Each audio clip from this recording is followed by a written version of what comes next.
അതെ, ഇന്ന് നമുക്കൊരു ബ്രെഡ് ഉപ്പുമാവ് ഉണ്ടാക്കിയാലോ? ചേരുവകൾ നോക്കാം. പച്ചമുളക്, സവോള, വറ്റൽമുളക്, കറിവേപ്പില, പിന്നെ കുറച്ച് തേങ്ങ, പിന്നെ നമ്മുടെ മെയിൻ ഐറ്റം ബ്രെഡും. ബ്രെഡ് നന്നായി പൊടിച്ചെടുക്കുക ഇതുപോലെ. പിന്നീട് ഒരു പാൻ അടുപ്പത്ത് വെച്ചിട്ട് പാൻ ചൂടായ ശേഷം കുറച്ച് വെളിച്ചെണ്ണ ഒഴിക്കുക. 2 മിനിറ്റ് കഴിയുമ്പോഴത്തേനും പാൻ ചൂടാകും. അപ്പോൾ കുറച്ച് കടുക് ഇട്ട് കൊടുക്കുക. കടുക് നന്നായിട്ട് പൊട്ടി വരുമ്പോഴത്തേക്കും അതിനകത്തോട്ട് തേങ്ങ ഇട്ട് കൊടുക്കുക. തേങ്ങ നന്നായിട്ട് വഴറ്റുക. ബ്രൗൺ കളർ ആവേണ്ട കാര്യമൊന്നുമില്ല, ജസ്റ്റ് ഒന്ന് വഴറ്റിയെടുക്കുക.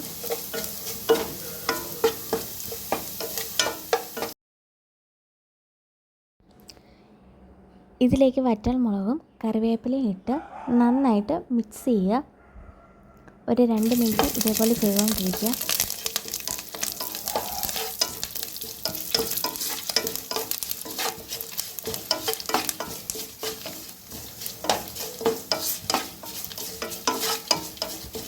പിന്നീട് നമ്മൾ അരിഞ്ഞ് വെച്ചിരിക്കുന്ന സവോളയും പച്ചമുളകും ഇതിനകത്തോട്ട് ആഡ് ചെയ്തിട്ട് നന്നായിട്ട് മിക്സ് ചെയ്യണം.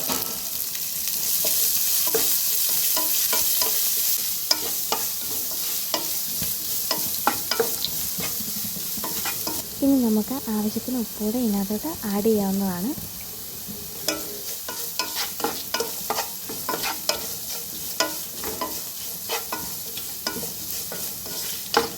വളരെ ഈസി ആയിട്ട് നമുക്ക് ചെയ്തെടുക്കാൻ പറ്റുന്നതാണ്.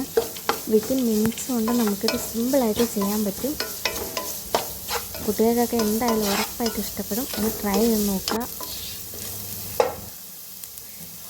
ഫൈനലായിട്ട് നമ്മൾ പൊടിച്ച് വെച്ചേക്കുന്ന നമ്മുടെ ബ്രെഡിൻ്റെ പൊടിയും കൂടെ ഇതിലേക്ക് നമുക്ക് ആഡ് ചെയ്തിട്ട് കൊടുക്കാവുന്നതാണ്. എന്നിട്ട് നന്നായിട്ട് മിക്സ് ചെയ്യുക. ഒരു 2 മിനിറ്റെങ്കിലും കണ്ടിന്യൂസ് ആയിട്ട് നമ്മളിങ്ങനെ മിക്സ് ചെയ്തുകൊണ്ടിരിക്കണം.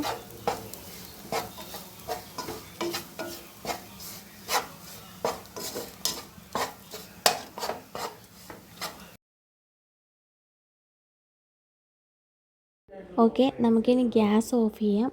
ഏകദേശം നമ്മുടെ റെസിപ്പി ഇവിടെ ആയിട്ടുണ്ട്. ഫൈനലി നമ്മുടെ ബ്രെഡ് ഉപ്പുമാവ് ഇവിടെ റെഡി ആയിരിക്കുകയാണ്. വളരെ സിമ്പിളായിട്ട് നമുക്ക് ഉണ്ടാക്കിയെടുക്കാൻ പറ്റുന്ന ഒരു റെസിപ്പിയാണ്. Thank you.